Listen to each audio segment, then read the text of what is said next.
వినండి. శంకర సువన కేసరి నందన తేజ ప్రతాప మహజగవందన విద్యావాన గుణీయతి చాతుర రామ కాజ కరివేకో ఆతుర. అంతే కదా. రుద్రవీర్య సముద్భవ భద్రమూర్తి కేసరి తనూజ సురభూజ కీశరాజ చండమార్తాండ తులిత తేజ ప్రతాప సకల లోక నమస్కృత శరణు తండ్రి వేద విద్యానిధి నిర్వివాద బోధి సకల కళ్యాణ గుణమూర్తి చతురకీర్తి రామకార్య దురంధర హేమకుధర మారుతి భారతీ నమస్కారమయ్యా. అది తెలుగులో చెప్పారు. మీరు మరాఠీలో వచ్చినటువంటి శంకర సువన కేసరి నందన దానికి నేను చెప్పిన పద్యానికి పోలిక ఉంది కదా. అదేంటనేది ఎల్లుండి అవకాశాన్ని బట్టి చూసుకుందాం. కానీ ఈ 7 రోజులు సుందరకాండ వింటే ఇప్పుడు ఎందుకు ఇవాళే చూస్తున్నారు, ఇప్పుడు మొదలు పెడతాం. ఈవేళ ఉపన్యాసం అయిపోయే లోపల శంకర సువన కేసరి నందన తేజ ప్రతాప మహాజగవందన వస్తుందో లేదో మీరే చెబుతారు. కానీ ఆ తర్వాత మధ్యాహ్నం ఉపన్యాసం ఆపుతూ ఏమన్నాను, సీతమ్మ హనుమత్స్వామి వారు చెట్టు కొమ్మ మించి దిగారు. గాలిలోంచి ఎట్టు పుట్టుకొచ్చాడో అని అనుమానం వచ్చేట్టుగా దిగాడు. వచ్చి అమ్మకు నమస్కరించాడు, అమ్మని నమ్మించాడు. మళ్ళీ దగ్గరికి జరుగుతూ అమ్మకు కాస్త ధైర్యం ఇద్దామని చెప్పి అడుగేస్తుంటే ఏ రావణ అన్నది. అంటే మాట్లాడుకుంటూ దగ్గరికి ఆడవాళ్ళ దగ్గరికి అడుగులు వేసుకుంటూ ముందుకెళ్ళే లక్షణం రావణాసురుడిది అని అర్థం. అట్ట వచ్చే లక్షణం నీ దగ్గర ఉందా అమ్మా? అట్ట కాదు తల్లి, రామచంద్రమూర్తి పంపిస్తే వచ్చిన బానరుణ్ణమ్మా, నేను హనుమంతుడమ్మా నా పేరు. అంటే నువ్వు నిజంగా కపివేనా? అమ్మా నేను నిజంగా కపివే అన్నా. నేను కపివే అమ్మా, నేను కపినే, కానీ నువ్వు సీతవే కాదా? ముందు ఆ మాట చెప్పు. ఎందుకంటే నువ్వు సీతవ కాకపోతే నా ఈ ప్రయత్నం అంతా వృధా అమ్మా. రామచంద్రమూర్తి నీ వియోగ దుఃఖంతో, సీతా వియోగ దుఃఖంతో ఎంత బాధపడుతున్నాడో ఆయన ఆనందానికి, ఆయన బాధను తొలగించి ఆనందం ఆయన కలగజేయాలంటే సీతని చూశామని నేను చెప్పాలి కదా. నువ్వు సీతవ కాదనుకో మళ్ళీ నేను వెతకాలి. అంటే లేదు నాయన, నేను సీతనే, రామచంద్రమూర్తి భార్యనే, దశరథ మహారాజు కోడల్ని అని చెప్పింది. అయితే నాకెందుకో రామచంద్రమూర్తి లక్ష్మణస్వామి గురించి నాకు చెప్తూ ఉంటే ఎట్ట హృదయం ఏమవుతుందో తెలుసా? నది ప్రవహిస్తుంటే నీరు ఒడ్డును పోసుకెళ్తూ ముందుకు ఎట్లా నీరు వెళ్తుందో అట్లా ఆ నదీ తటాకమును ఎట్లా నీరు కోసివేస్తూ ముందుకు ప్రయాణిస్తుందో రామచంద్రమూర్తి కథ వింటుంటే ఆ కథా ప్రవాహం హృదయంలోకి చేరితే ఈ హృదయంలో ఉన్న తాపము, చికాకు, కష్టం, బాధ అన్నీ కూడా కలగలిసి ఆ రామ కీర్తనలో కలిసిపోయి నాకు తాపం లేకుండా హాయి చేస్తుంది, హాయి చేకూరుస్తుంది ఆంజనేయ. కాబట్టి నాకు రామచంద్రమూర్తి సంబంధించిన విషయాలు చెప్పవా అంటూ రామచంద్రమూర్తి బాహువులు ఎట్టున్నాయి, లక్ష్మణస్వామి బాహువులు ఎట్టున్నాయి, రామచంద్రమూర్తి తొడలు ఎట్టున్నాయి, లక్ష్మణస్వామి తొడలు ఎట్టున్నాయి. ఒక ఆడ మనిషి సీతమ్మ పరాయి మగవాడు ఆంజనేయుడితోటి భర్తకు మరిదికి తొడలు ఎట్టున్నాయని అడగొచ్చమ్మ, ఏమన్నా ధర్మమా అని ఒక్క ప్రశ్న మిమ్మల్ని అడిగి నేను ఆపాను మధ్యాహ్నం. అంతే కదా. అంటే అర్థం ఏంటంటే ఆంజనేయ స్వామి వారు ఏంటంటేనండి మహాసాముద్రిక శాస్త్రం, స్వప్న శాస్త్రం, అనేక శాస్త్రాలలో పాండిత్యం కలిగిన వాడు. సీతమ్మ ఒక పరీక్ష పెట్టాలనుకుంది. రామచంద్రమూర్తి బాహువులు ఎట్టున్నాయంటే పైకి కనపడేవి, రామచంద్రమూర్తి లక్ష్మణస్వామి తోడలు ఎట్టున్నాయంటే ఎవరు పరీక్షించడానికి వీలు లేకుండా గుహ్యంగా రహస్యంగా ఉండేవి ఏ మనిషికైనా. అంటే పైకి కనపడే బాహువులంటే రాముడు లక్ష్మణుడు యొక్క బాహ్యంగా కనపడే సౌందర్యం ఎట్లాంటిది, ఆ సౌందర్యం మాటున ఎవరు చూడలేనటువంటి సంస్కారము, గుణములు ఆ ఇద్దరి ఎట్లా ఉంటాయి అని అడగటం అనమాట. అంతే తప్ప తొడలు ఎట్టున్నాయి అని అడగటం కాదు. ఆ విధంగా వాల్మీకి మహర్షి అడిగిచ్చాడు సీతమ్మతో. వెంటనే ఆయన జానంతి బతదిష్ట్యామాం వైదేహి పరిపృచ్ఛసి భక్త కమలపత్రాక్షి సంస్థానం లక్ష్మణస్య చ. అమ్మా రామలక్ష్మణుల యొక్క అవయవ సౌభాగ్యములు నువ్వు తెలవదామా? నీకు తెలవదా? ఎరగవా? కానీ అయినా కూడా నన్ను అడిగి నాతో చెప్పించాలని ప్రయత్నించావే, అడిగావే, నీకు తెలిసినవన్నీ నాతో చెప్పిస్తున్నావంటే అదేంటంటే నా అదృష్టం. అందుకని నాతో చెప్పించాలి. నీకు నేను రాముడి గురించి చెప్పడమా, రాముడి యొక్క సౌందర్యం గురించి నీతో నేను అంటున్నానంటే అనే భాగ్యం కలిగింది. అంతకంటే ఏం కావాలమ్మా, చెప్తా తప్పకుండా. యాని రామస్య చిహ్నాని లక్ష్మణస్య చయాని వై లక్ష్మి లక్షితాని విశాలాక్షి వదత శృణుతాని మే. రామచంద్రమూర్తి లక్షణాలు, లక్ష్మణస్వామి యొక్క లక్షణాలు నాకు తెలిసినంత వరకు నేను చెప్తా అమ్మా అని చెప్పి ఇక్కడ ఒక విషయం చూడండి. విషయం, అమ్మవారు హనుమస్వామిని పరీక్షిస్తున్నారు. ఎట్లా పరీక్షిస్తున్నారు? నాకు తోచినటువంటి విశ్లేషణ అనమాట. ఏంటంటే వానరుడు నిజంగే గనక, ఆయన వానరుడే గనక రావణాసురుడు వానరుడుగా మాయావేషం వేసుకొని వచ్చి ఉంటే, ఆ వానరుడు కపీశ్వరుడే గనక, ఆంజనేయుడే గనక రావణాసురుడు ఆ వేషంలో వచ్చి ఉంటే రావణాసురుడిని పొగడటానికి ఎంతసేపు పొగుడతాడు? అసలు రావణాసురుడు ఎప్పుడన్నా రాముడిని పొగుడతాడా? నీచుడు, హీనుడు, బట్టలు లేనివాడు, నార బట్టలు కట్టుకొని తిరుగుతున్నాడు, ఎందుకు దిక్కు లేనివాడు, ఆయన నీకు మొగుడు ఏంటమ్మా నేనున్నాగా అని అన్నాడు. అట్లాంటి వాడు అహంకారానికి రామచంద్రమూర్తిని పొగుడుతాడా? అహంకారం వదిలిపెట్టి తప్పకుండా రావణాసురుడే గనక వానర రూపం వస్తే సీతమ్మని లొంగ తీసుకునే వరకు 2-3 మాటలు పొగుడుతాడు. 3-4 మాటల తర్వాత అయినా సరే, ఏ సీత, ఆ దిక్కుమాలిన రాముడు ఎందుకు వచ్చాడు నేనుండగా అంటాడు. అంటే వాడి లక్షణం అది. కాబట్టి కంటిన్యూగా కనుక నిమిషాల పాటు కనుక రామచంద్రమూర్తి వైభవం కనుక చెప్పటం జరిగితే ఆ వచ్చిన వానరుడు ఎవరో కాదు, తప్పకుండా రామచంద్రమూర్తి దాసుడే అనే నిర్ణయం చేసుకుందాం అనుకుంది సీతమ్మ. ఇంకొక మాట, రాముడు త్వరలో వస్తాడమ్మా, నువ్వు భయపడకు అని రావణాసురుడు అంటాడా? ఆ సముద్రం దాటొస్తాడా రాముడు? అసలు బతికున్నాడా రాముడు? బతికున్నాడో లేదో అనుమానం ఉన్న రాముడి గురించి ఎందుకమ్మా నీకు అంత తపన? నేనుండగా ఇంత అందగాడిని, ఇన్ని లోకాల సామ్రాజ్య సంపదను పెట్టుకున్న వాడిని నన్ను భర్తగా చేసుకోక ఏదో అడవుల్లో పట్టుకొని తిరుగుతున్న వాడి గురించి ఎందుకు అంటాడే తప్ప, నిజంగా అమ్మా రాముడు త్వరలో వస్తాడమ్మా, నీ మనస్సు బాధ పెట్టుకోకమ్మా, నీ మనస్సులోని బాధ తీసేయమ్మా, నేను వెళ్ళి చెప్పగానే రామచంద్రమూర్తి లక్ష్మణస్వామితో కలిసి వచ్చి రావణాసురుని కుటుంబ సమేతంగా చంపి నిన్ను అయోధ్యకు పట్టుకెళ్తాడమ్మా అని అంటాడండి రావణాసురుడు అనడు. కాబట్టి ఆ మాటల్లో ఏమంటాడు వానరుడు అని ఎంతసేపు అంటాడు అని టెస్ట్ చేద్దామని. తర్వాత రావణాసురుడు ఎంతసేపు పొగిడినా కూడా ఆ పొగడ్తను ఎక్కువసేపు నిలుపుకోలేడు. కాబట్టి ఆ వానరుడు రావణుడే వానరుడిగా వచ్చాడా, ఆంజనేయుడు రామదూత అని పరీక్షించడం కోసం అడిగితే అప్పుడు ఆంజనేయుడు పొంగిపోయి చెప్తున్నాడండి. ఏమని? అందరు కూడా ఒక్కసారి ఈ ఒక్క మాట, ఈ ఒక్క శ్లోకం అనండి, ఇంకేం అనిపించను, ఇప్పుడు టైం చాలదు కదా. రామః కమలపత్రాక్ష సర్వసత్వ మనోహరః రూపదాక్షిణ్య సంపన్నః ప్రసూతో జనకాత్మజే. అంటే రామచంద్రమూర్తి గుణగణాలు చెప్పమని అడిగినప్పుడు ఆంజనేయుడు మొదలుపెట్టినటువంటి మొదటి శ్లోకం ఎంత గొప్పదంటే, రామః రామః అంటే రమయైతే ఇది రామః, తన ఆనందపడతాడు, తన ఆనంద స్వరూపుడు, ఎదుటి వాళ్ళు ఆనందపరుస్తాడు, అది రాముడు. రావణుడు మీకు మొన్నే చెప్పా, కైలాసం లేపబోతుంటే గొటను నిలబెట్టి నొక్కాడని. అంటే ఏడిపించేవాడు రావణాసురుడు. ఏడ్చి పొద్దులేసి ఏడుపు మొహమే, మందిని ఏడిపించడమే. ఆ లక్షణాలు ఉంటే వాళ్ళని ఏమనొచ్చు? రావణాసురుడు. ఎప్పుడు అందంగా నవ్వుతూ ఉంటాడు, ఎదుటి వాళ్ళని ఎప్పుడు నవ్విస్తుంటాడు, ఎదుటి వాళ్ళు ఎప్పుడు బాధపడితే తట్టుకోలేడు. అట్లాంటి వాడిని ఏమంటారు? రేపు యుద్ధం జరిగితే ఎవరి మీద ఎవరు గెలిచారు? రాముడు రావణాసురుడి మీద గెలుస్తాడు, అంతే కదా. అంటే ఏడుపు గొట్టుగాడి మీద ఎప్పుడు నవ్విచ్చేవాడు గెలుస్తాడు, అది రామాయణం. అంతకంటే ఏం లేదు. రామాయణంలో చేసేదే చివరికి ఏడుపు గట్టు వాళ్ళందరినీ నవ్విచ్చే ఆనంద స్వరూపులు ఓడిస్తారు, ఆనంద స్వరూపులు గెలుస్తారు. ఆ రకంగా ఉన్నటువంటి రామ ఎవరో తెలుసమ్మా? కమలపత్రాక్ష అంటే కమలముల వంటి, పద్మముల వంటి కళ్ళు కలిగిన వాడు రాముడు.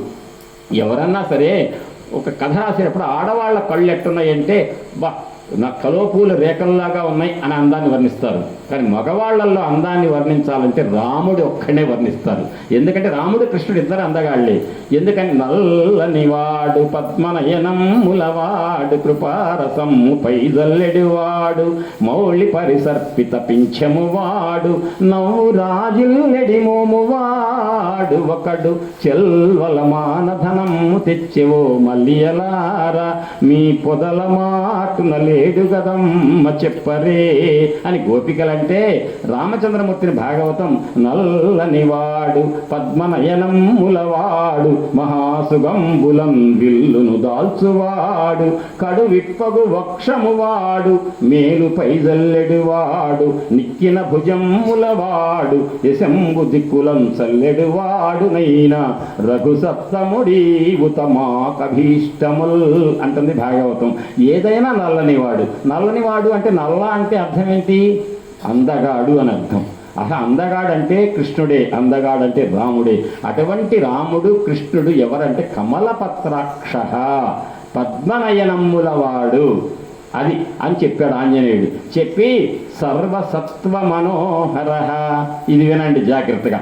సర్వసత్వ మనోహర అంటే ఈ లోకంలో ఎంతమందినైనా ఆనందపరచవచ్చు, కానీ కొద్ది మంది అన్న తప్పకుండా బాధపడతారు. ఒకటి యొక్క ప్రవర్తన వల్ల కొంతమంది బాధపడ్డారు అంటే కొంతమంది సంతోషపడతారు. అందరినీ సంతోషపెట్టడం సాధ్యమవుతుందా? ఎలక్షన్లో ఓట్లు వేయండి చాలా మంచి వాళ్ళు ఇద్దరు పోటీ చేస్తుంటే మీరు అందరూ పోయి ఇద్దరికి ఓటేసారు అనుకోండి, ఎవరు గెలుస్తారు? ఇద్దరు మంచివాళ్ళే, మీరందరూ మంచివాళ్ళే. మీరు పోయి ఇద్దరు మంచివాళ్ళు కాబట్టి తేడా ఎందుకని చూపించడం, ఒకళ్ళకి వేయకుండా ఒకళ్ళు వేయటం ఎందుకు, ఇద్దరికి వేస్తామని అందరు నిర్ణయించుకొని వేసారు. రిజల్ట్ ఏమవుతుంది? ఎవడికి గెలవదు. అంటే ఎవరికో ఒకరికి వేయాలి, ఇద్దరికి వేస్తే కుదరదు. మరి ఒకటికి వేస్తే రెండో వాడికి వేయనట్టే కదా. అంటే ప్రతివాడు కూడా ఎప్పుడైనా లోకల్లో కొంతమందిని సంతోష పెడితే ప్రక్కన కొంతమంది బాధపడే వాళ్ళు ఉంటారు ఆ నిర్ణయం వల్ల. కానీ అట రాముడట కాదట సర్వసత్వ మనోహర అంటే మానవులే కాదండి, సత్వ అంటే ప్రాణం, ప్రాణం ఉన్న అందరూ సంతోషపడతారట రాముడు వల్ల. దానికి చిన్న ఉదాహరణ చెప్తా వినండి ఎంత బాగుంటుందో. మరట రామచంద్రమూర్తి సిద్ధాశ్రమానికి వెళ్ళాడు. దేనికి వెళ్ళాడు సిద్ధాశ్రమానికి? విశ్వామిత్రుడు తీసుకెళ్తుంటే 12 ఏళ్ల పిల్లవాడు, రాముడు 12 ఏళ్లవాడే, లక్ష్మణుడు 12 ఏళ్లవాడు. వెళ్ళారు సిద్ధాశ్రమం దగ్గర. కాస్త యువతల యజ్ఞం చేస్తున్నాడు ఆయన. ఆ యజ్ఞానికి మారీచి సుబాహులు తాటక ఇబ్బంది పెడుతున్నారు. వాళ్ళని చంపమన్నాడు, చంపాడు, అయిపోయింది. యజ్ఞం పరిపూర్తి అయిపోయింది. అయిన తర్వాత ఎటు పోవాలి? ఇంటికి వెళ్ళిపోదాం సార్ గురువు గారు అనలే. రాముడు కామ్గా ఉన్నాడు. విశ్వామిత్రుడు ఏమన్నాడు? రామా ఇటు వెళ్దాం సిద్ధాశ్రమానికి. తప్పకుండా గురువు గారు అంతే. ఎందుకని?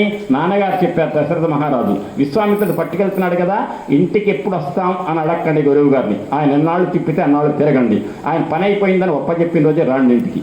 తప్పకుండా నాన్నగారు వెళ్ళారు. రాముడు లక్ష్మణుడు వెళ్ళగానే ఆ సిద్ధాశ్రమానికి వెళ్ళబోతుంటే ఈ మారీచ సుబాహుల తాటకం చంపిన తర్వాత మారీచుని చంపాలి. సుబాహుని చంపాడు, తాటకం చంపాడు, మారీచుని వెళ్ళగొట్టాడు.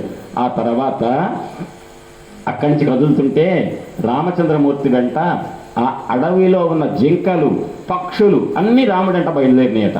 ఆ గుంపును తట్టుకోలేక పురుగుల మీదకి వస్తే మీరేం చేస్తారు? ఇట్టిట్ట తోలుతారు. ఎంతకు తోలకపోతే పోవట్లేదు, ఏం చేస్తారు?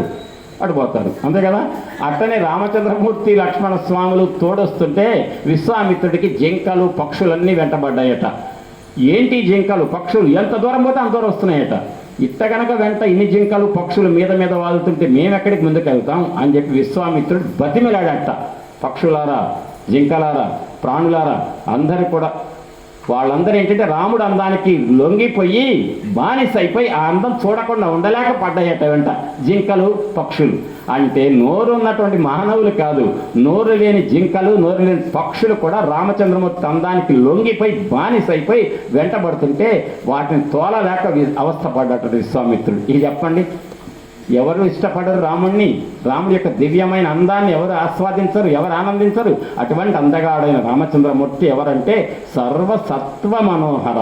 ఇంతకంటే ఎక్కువసేపు చెప్తే వాళ్ళు 7:10 మొదలు పెట్టాం, రోజుటి కంటే పావు గంట ఎక్కువ లేటుగానే. అందుకోసం ఆ ఒక్క ఉదాహరణతో ముందుకు వెళ్తా.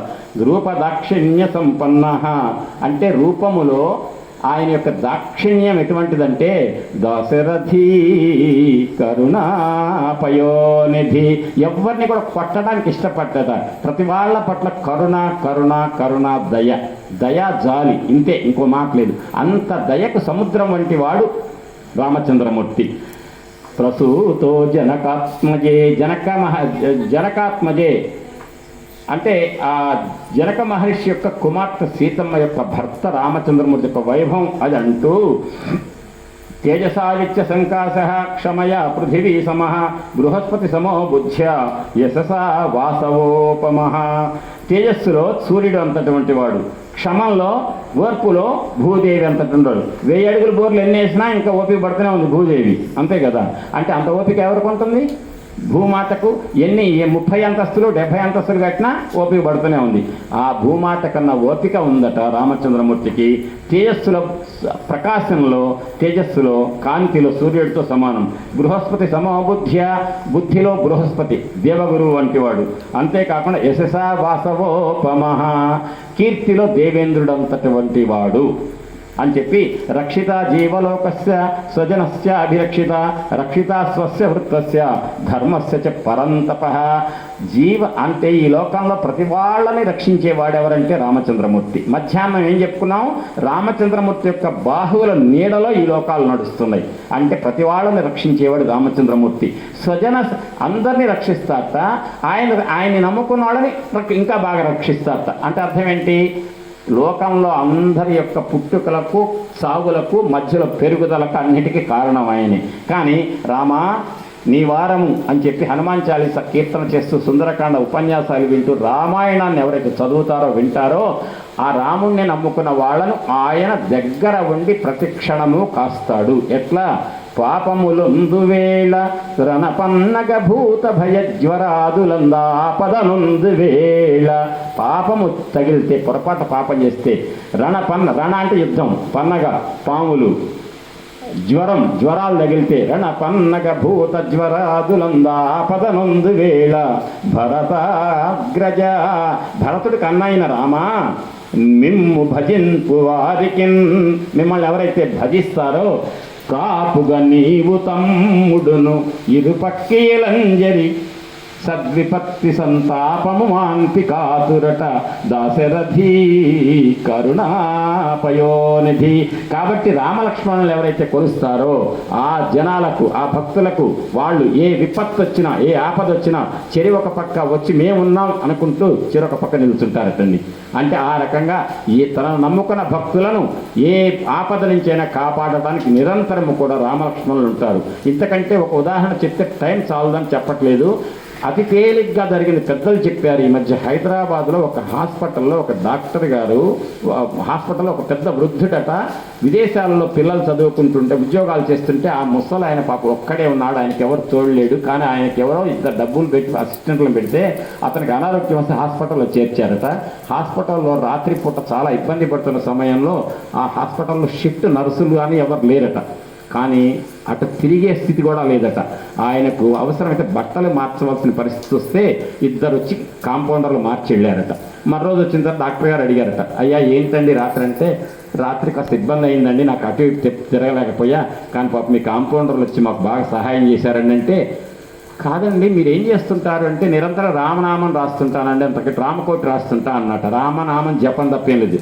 మరి మా హాస్పిటల్లో రాత్రి ఎవరు మగవాళ్ళు కాంపౌండర్ డ్యూటీలో లేరు, అంత ఆడవాళ్లే కదా అంటే, నాకు తెలియదు 2 కాంపౌండర్లు అయితే వచ్చారు, నన్ను అటు తిప్పి మంచి బట్టలు మార్చలేరు. అప్పుడు అనుకున్నారట, రామలక్ష్మణులు నిరంతరం రాముణ్ణి కొలుస్తుంటే రామలక్ష్మణులే ఆ 2 మగవాళ్ళ రూపంలో వచ్చి ఆయన కాపాడారు. ఈ మధ్య ఆ రకంగా రామనామాన్ని నాలుకపై నర్తింపజేసుకుంటూ ఈ హనుమాన్ చాలీస కీర్తన చేసేవాళ్ళు ఎంత తేజస్సుతో ఉంటున్నారండి. వాళ్ళ తేజస్సు ఏం చెప్పండి, మీరంతా నేర్చుకోండి. పల్లెటూర్లలో నిజంగా దేవతా లక్షణాలు సిటీల్లో కంటే ఇక్కడ చేస్తుంటే నాకు వాళ్ళ భజనలు ఆస్వాదం, వాళ్ళు అందులో ఎంజాయ్ చేస్తుంటే చూసి ఏమి ఆనందం అనిపిస్తుంది. అబ్బా ఏంటో వాళ్ళకి ఏమీ లేదు, మూఢభక్తి అందులో వేస్తారు, హనుమాన్ చాలీస తాళం వేస్తారు, మంచి చేస్తారు. ఈ రకంగా నిరంతరం రామనామం చేసేవాడికి తిరిగేలేదు. అటువంటి వాళ్ళని కనిపెట్టుకొని ఉంటాడు రామచంద్రమూర్తి. అది రామచంద్రమూర్తి లక్షణం అమ్మ అని చెబుతూ, రక్షిత స్వస్య వృత్తస్య ధర్మస్య చ పరంతపః. పర్ణం తప్పింపచేస్తాడట. శత్రువులు ఎవరన్నా ఉంటే ఆయన నమ్ముకున్న భక్తులకు ఎవరన్నా శత్రువులు ఉండి కనుక ఆపద తలపెట్టాలని చూస్తే వాళ్ళు ఇట్టే దుర్మాడతాటండి, తుత్తునేలు చేస్తాడు. ఎట్లా చెప్పారు గోపన్న గారు.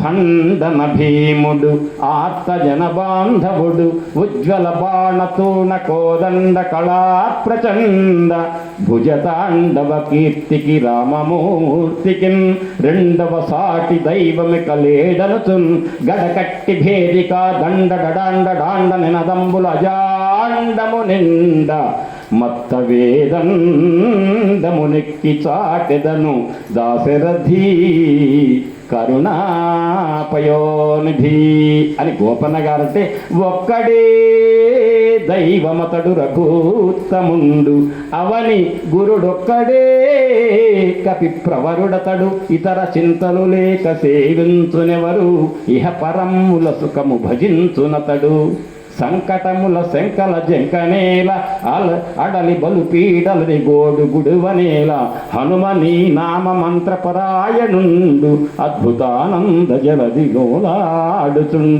అంటారు యతీంద్రుల వారు. ఆ రకంగా రామనామాన్ని నిరంతరం జపిస్తూ రామభక్తుడైన హనుమంతుని ఎవరైతే పారాయణం చేస్తూ హనుమంతుని హృదయంలో పెట్టుకుంటారో వాళ్లకు నిరంతరము హనుమంతుడే కాపాడతాడు, ఆంజనేయుడే కాపాడతాడు ఆ భక్తులను. మోక్షం కావాలంటే ఆయన దగ్గరికి పోండయా, మీకు లోకంలో ఉన్న కోరికలు తీరాలంటే ఆయన ఎందుకు చెప్పండి అంటారు ఆంజనేయుడు. ఏమన్నా మీకు లోకంలో అమ్మాయి పెళ్లి కుదరలా, ఉద్యోగం రావాలి, ఆర్థికంగా ఏమన్నా అవసరం, ఇటువంటి కోరికలు ఉన్నాయనుకో నేనున్నాగా అంటారు ఎవరు ఆంజనేయుడు. మరి రాముడు ఎందుకు మరి అంటే రాముడు నా పైవాడు, నా పై లెవెల్. ఆయన దేనికంటే మోక్షం కావాలంటే రామ అని అక్షరాలు పట్టుకోండి అన్నట్ట. ఆంజనేయుడు లోకంలో ఉన్న లౌకిక కోరికలను తీరుస్తాడట. ఆ రకంగా రాముడు రామ భక్తుడైన హనుమంతుడు తమను నమ్ముకున్నటువంటి భక్తులందరినీ కూడా ఎల్లగల్లా కాస్తూ ఉంటారు. రామో భామిని లోకస్య చాతుర్వర్ణస్య రక్షిత మర్యాదానాంచ లోకస్య కర్త కారయితాచ సహ. మర్యాదలు అంటే హద్దులు, ధర్మములు. ఈ ధర్మాన్ని రాముడు కొత్త ధర్మాలేం పుట్టించలే. సనాతనంగా ఉన్న ధర్మాలు వేదంలో ఏదైతే చెప్పాలి చేయొచ్చు అన్నారో, వేదంలో ఏది చేయకూడదు అన్నారో అవన్నీ కూడా పాటించి చూపించాడు రామచంద్రమూర్తి. అంతేగాని రామచంద్రమూర్తి కొత్త సృష్టించలే, కొత్త వేదాలు కొత్త ధర్మాలు ఇవని. ఆయన పాటించినవన్నీ వేదంలో చెప్పినవే. వేదంలో ఏవైతే వద్దన్నారో వాటి పాటించాలి. అదే మీకు తెలుసు, శాస్త్ర విధిభుసృజ్య వర్తతే కామకారతః న ససిద్ధిమవాప్నోతి న సుఖం న పరాంగతిం తస్మాత్ శాస్త్రం ప్రమాణంతే కార్యకార్య వ్యవస్థితౌ జ్ఞాత్వా శాస్త్ర విధానోక్తం కర్మ కర్తుమిహార్హసి. భగవద్గీత చెప్పింది ఏమని? శాస్త్రం వేదం ఏం చెప్పింది? ఈ పని చేయండి, చేయొచ్చు, ఈ పని చేయొద్దు, చేయొద్దు అంటే. ఇప్పుడు ఈ మధ్య ఏమైందంటే మరీ తెలుగు అర్థం కావట్లేదు మన జనాలకి. స్కూల్కి పిల్లలను పంపించగానే డూస్ డోంట్స్ చెప్పారు మమ్మీ అనగానే, డూస్ అంటే ఏంటి? చేయదగినవి, డోంట్స్ అంటే చేయకూడనివి. అంటే డూస్ డోంట్స్ అవే చేయతగినవి, చేయతగనివి. తగినవి చేయాలి, తగనివి చేయకూడదు. ఎవరు చెప్పినవి? మా ఊరి పెద్ద కాదు, దేశం పెద్ద కాదు, వేదం చెప్పినవి. వేదం చెప్పి చెయ్యి అంటే చెయ్యి, వేదం చెప్పి చెయ్యొద్దంటే చెయ్యి. ఆ రకంగా ఆ వేదంలో చెప్పబడ్డ ధర్మాలను మొత్తం ఆచరించి చూపించిన మహానుభావుడు రామచంద్రమూర్తి. అచ్యుతోత్యర్థం బ్రహ్మచర్యవతే స్థిత సాధూనాం ఉపకారజ్ఞ ప్రచారజ్ఞ కర్మ అని అర్చిష్మాన్ అంటే తేజోవంతుడు. అచ్యుతోత్యర్థం అంటే అందరి చేత అర్చించబడేవాడు. ఎవరందరితో అర్చించబడేవాడు? రామచంద్రమూర్తి. అదంగానే అచ్యుష్మాన్ అచ్యుత కుంభ విశుద్ధాత్మ విశోధన అని ఉందా లేదా విష్ణు సహస్రనామంలో? అది రాముడు సంబంధించింది. ఆ రకంగా తేజో సంపన్నుడైన రామచంద్రమూర్తి లోకంలో అందరి చేత కూడా అర్చనలు అందుకునే మహానుభావుడు అని. రాజవిద్య వినీతస్య, రాజవిద్యల్లో గొప్ప మహానుభావుడు. యజుర్వేద వినీతస్య వేద విద్భి సుపూజిత ధనుర్వేదేషు వేదేషు వేదాంగేషు చ నిష్ఠిత. సర్వ వేదములు తెలుసట రామచంద్రమూర్తికి. సీతమ్మకి ఇవన్నీ చెప్తున్నాడు ఆంజనేయుడు. అమ్మేమో మా రాముడి గురించి కరెక్ట్గా చెప్తున్నాడే ఆంజనేయుడు, నాకు తెలిసినవన్నీ ఈయనకు కూడా తెలిసినాయే. ఎట తెలిసినాయి ఈయనకి అంటే ఈయనెవరు? నవవ్యాకరణ పండితుడు ఆంజనేయుడు. ఇందాకనే చదివారు కదా ఆయన గారు, ఉమాగారు అనుకుంటా. ఏమని? బుద్ధి బలం యశోధైర్యం నిర్భయత్వం మరొకట అజాగ్యం వాక్పటుత్వంచ హనుమాన్ స్మరణాత్ భవేత్. హనుమంతుని సేవిస్తే వచ్చేదేంటి? బుద్ధి, బలము, యశస్సు, ధైర్యం, నిర్భయత్వం, అరోగత, అజాగ్యం వాక్పటుత్వంచ. 8 వస్తాయి. అంతకంటే మనకేం కావాలండి? అన్నీ అవి అందులోనే ఉన్నాయిగా. అవన్నీ రావాలంటే ఎవరిని కొలవాలి? ఆంజనేయుడు గారు. లేదంటారా మన ధర్మశాస్త్రం ఇంకో మాట చెప్తుంది, అభివాదన శీలస్య నిత్యం వృద్ధోపసేవిన చత్వారి తస్య వర్ధంతే ఆయుర్విద్య యశో బలం. ఈ 4 వస్తాయి పెద్దవాళ్ళని గౌరవిస్తే. ఆంజనేయ స్వామిని కనుక ఉపాసిస్తే ఇంకా 4 ఎక్స్ట్రా వస్తాయి. ఆ రకంగా అష్టసిద్ధినవ నిధికే దాత, తెలుసు కదా, ఆ అష్టసిద్ధులు లభిస్తాయి ఆంజనేయ స్వామిని పట్టుకుంటే. కాబట్టి అటువంటి ఆంజనేయుడు ఎవరిని పట్టుకున్నాడు? ఎవరిని? పెద్దగా రామనామాన్ని. రామ, నీ రూపాన్ని ఎక్కడ దాచిపెట్టుకోవయ్యా, నీ నామాన్ని ఎక్కడ దాస్తావు, మా నాలుగు కింద ఉచ్చరిస్తాం అన్నాడు కదా గోపన్న గారు. అట్లా రామనామం పట్టుకున్నాడు. రాముడు రామనామము రెండిట్లో ఏది గొప్ప అంటే నాకు రామనామమే గొప్ప అన్నాడు ఆంజనేయుడు. అది రామనామకు వైభవం. అటువంటి రామచంద్రమూర్తి యజుర్వేదం అంటే అర్థం ఏంటి? యజ్ఞయాగాదులన్నీ కూడా పరిపూర్ణంగా చేస్తూ లోక సమాజం హితం కోసం చేసేటువంటి మహానుభావుడు. ధనుర్వేదంలో నిపుణుడు. ధనుర్వేదంలో ఎందుకు నిపుణుడు అంటే తన భక్తులను ఎవరన్నా కనుక ఇబ్బంది పెడితే వాడిని సంహరించాలంటే ధనుర్విద్య కావాలి. ఆ ధనుర్వేదంలో కూడా నిపుణుడు అని. విపులాంశో మహాబాహు కంబుగ్రీవ సుధానన గుడ జతృసుమృతాం రాక్షో రామో దేవి జనైశ్రుత. అంటే విపులాంశో, అంశములు అంటే ఇవి భుజములు, ఇవి విపులంగా ఉంటాయి బాగా విస్తారంగా. బాహువులు చాలా గొప్పవి. కంబుగ్రీవ, కంఠం ఎట్లాంటిదంటే కంఠం శంఖంలాగా ఉంటుందట.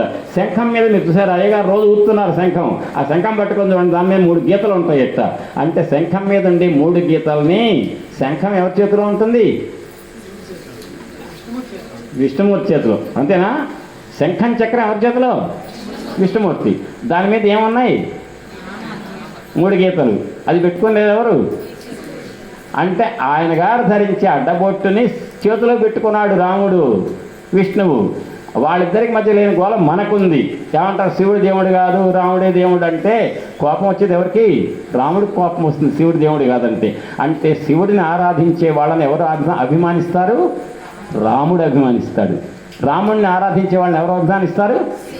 ఆ మాట మీరే చెప్తున్నారు. శ్రీరామ రామ రామేతి రమే రామే మనోరమే సహస్రనామ తత్తుల్యం రామనామ వరాననే ఈశ్వర వాచ.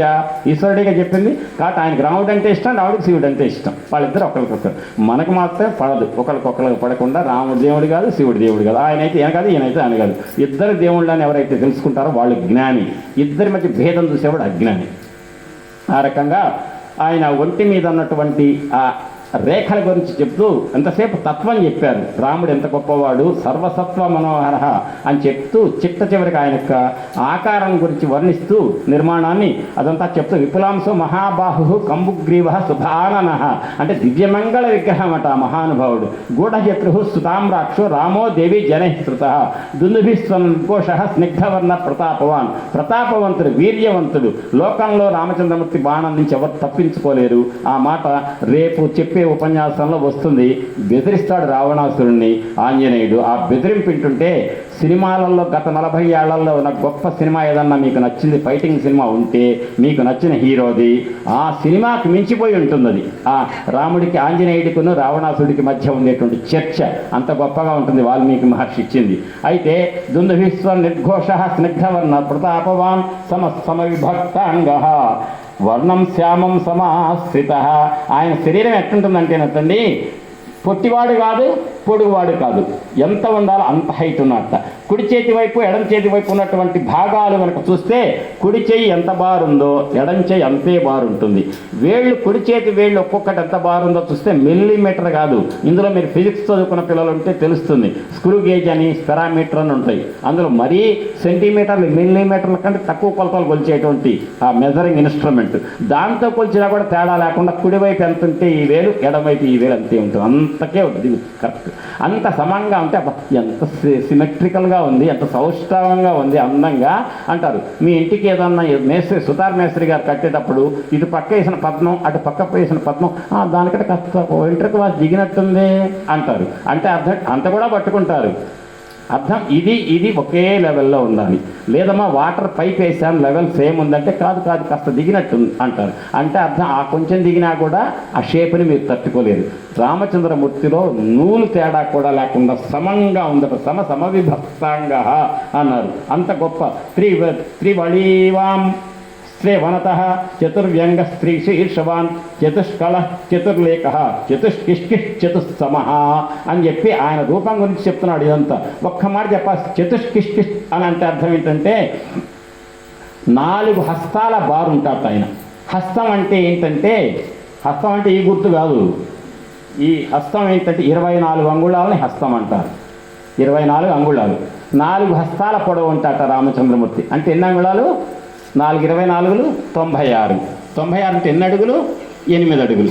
8 అడుగుల ఆజానుబాహు అన్నమాట మహానుభావుడు ఆంజనేయ స్వామి రామచంద్రమూర్తి యొక్క రూపం. అందుకే అటువంటి అందగాడైన రామచంద్రమూర్తి యొక్క ఈ అందాన్ని వివరిస్తూ ఇవన్నీ చెప్పి అమ్మ రామచంద్రమూర్తి గురించి చెప్పా కదా, లక్ష్మణస్వామి గురించి చెప్పాలిగా, మళ్ళీ అదే రీల్ వేయాలి అంటున్నట్ట ఆంజనేయ స్వామి. మళ్ళీ సేమ్ సినిమా కానీ కాడిస్తే ఏం చూస్తారు? అందుకని ఏమన్నట్ట, ఈ మొల్ల అనే ఒక ఆవిడ కడప నుంచి ఉన్నారు. మొల్ల రామాయణం అని చెప్పి ఆడవాళ్లలో రామాయణం రాసినటువంటి మొదటి తల్లి ఎవరంటే మొల్లమాంబ. ఆ అమ్మ ఒక పద్యం రాసింది. ఆ పద్యం చదువుతా వినండి, మొత్తం చెప్తాడు. ఇంతసేపు చెప్పిన అందమంతా పొడవు అన్నీ చెప్తాడు, ఒడ్డు పొడవు మొత్తం చెప్పి ఆ కంఠం మీద గీతలు శంఖంలాగా ఉందని, మంచి సమంగా ఉంది, సౌష్ఠవంగా నిర్మాణం ఉంది అంతా చెప్పి అమ్మ లక్ష్మణుడి గురించి మళ్ళీ చెప్పాలి కదా, సరే అని అనబోతుంటే మొల్లగారు ఒక పద్యం రాశారు. ఏంటంటే, నీల మేఘఛాయబోలు దేహము వాడు, ధవళాబ్జపత్ర నేత్రములవాడు, కంబు సన్నిభమైన కంఠంబు గలవాడు, చక్కని పీన వక్షంబువాడు, తిన్ననైకను పట్టు దీర్ఘ బాహులవాడు, ఘనమైన దుందు విశ్వనమువాడు, పద్మరేఖలు గల్గు పదయుగంబులవాడు. పద్మరేఖలు ఉన్నాయట రామచంద్రమూర్తి పాదాలలో. మీరంతే పొద్దునే వింటుంటారు, రేఖ మయధ్వజ సుధా కలశాత పత్ర వజ్రాణి కుశాంబురోహ కల్పక శంఖ చక్రై భవ్యైరలంకృతలో పరతత్వ చిహ్నై శ్రీ వెంకటేశ చరణౌ. ఆ రేఖలే ఆయన పాదాల్లో కూడా ఉన్నాయి. అటువంటి పాదాలు కలిగిన వాడు పద్మరేఖలు గల్గు పదయుగంబులవాడు.